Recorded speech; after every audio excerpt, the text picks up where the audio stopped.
બિલકુલ આખો ઘટનાક્રમ જ્યારે ચૂંટણીમાં ઉમેદવારો જાહેર કરવામાં આવ્યા ત્યારથી ચૈતર વસાવાએ વિસ્તારની અંદર આમ આદમી પાર્ટીને દમખમથી જીતાડવા માટેના એનકેન પ્રયાસો કરી રહ્યા હતા। ત્યાં ત્રિપાખિયા જંગ કરતા ભારતીય જનતા પાર્ટી અને આમ આદમી પાર્ટી વચ્ચે સીધો જંગ હતો અને આ જે ઘટના બની છે આ ઘટનાની વિસ્તારથી વાત કરીએ તો એક ગુણવંત વસાવા કે જેઓ પહેલા ભારતીય જનતા પાર્ટીમાં હતા ત્યારબાદ તેઓ આમ આદમી પાર્ટીમાં આવ્યા। આમ આદમી પાર્ટીમાંથી તેઓએ ચૂંટણી લડી અને ત્યાંથી જીત્યા।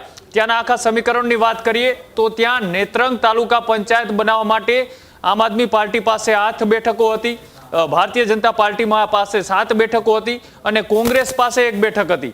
એટલે કે જે ગુણવંત વસાવા છે ક્યાંક ને ક્યાંક ભારતીય જનતા પાર્ટીના સમર્થનમાં જતા રહે તેવો ડર એ આમ આદમી પાર્ટીને હતો અને ત્યાં જે તાલુકા પંચાયત બનાવવાની વાત હતી આ તાલુકા પંચાયત બનાવવા માટે કોંગ્રેસ પાસે માત્ર 1 ઉમેદવાર હતા, આમ આદમી પાર્ટી પાસે 8 ઉમેદવાર હતા અને ભારતીય જનતા પાર્ટી પાસે 7 હતા।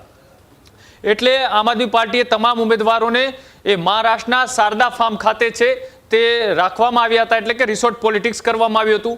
આ રિસોર્ટ પોલિટિક્સ દરમિયાન એ ગુણવંત વસાવા છે કે તેઓની ત્યાં તબિયત લથડી અને તેમને શારદાની અંદર જ એક ક્લિનિકની અંદર એ નાની મોટી ટ્રીટમેન્ટ કરવામાં આવી। ત્યારબાદ વધારે તબિયત ખરાબ થતાં તેમને ત્યાં હોસ્પિટલમાં દાખલ કરવામાં આવ્યા અને ત્યાંથી તેમને 4-5 દિવસની સારવાર બાદ એ વધારે તબિયત ખરાબ થતાં તેમને મહારાષ્ટ્રના કોઈ નજીકના જિલ્લાની અંદર સારવાર આપવાને બદલે તેમને 3 થી 4 કલાકના બાય રોડ એ સુરત લાવવામાં આવ્યા।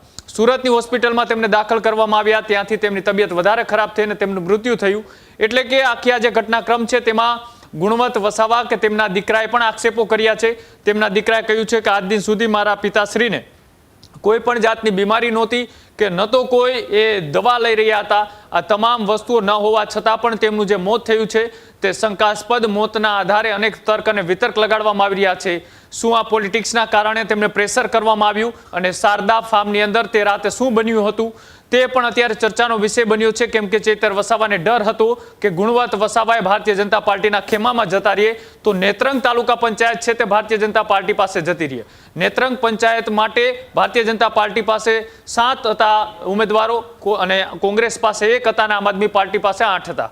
એટલે કે આજે આખું એ પોલિટિક્સ કરવામાં આવ્યું હતું। આ રિસોર્ટ પોલિટિક્સની અંદર એ શારદા ફાર્મ મહારાષ્ટ્રનું છે તેની અંદર કંઈક એવી ઘટના બની છે, એવી ચર્ચાઓ ચાલી રહી છે કે ગુણવંત વસાવાને પ્રેશર કરવામાં આવ્યું હતું, તેમને માનસિક ટોર્ચર કરવામાં આવ્યું હતું અને તેના કારણે તેઓ ડિપ્રેશનમાં આવી ગયા હતા અને તેના જ કારણે આ મોત થયું હોવાની શંકા વ્યક્ત કરવામાં આવી રહી છે।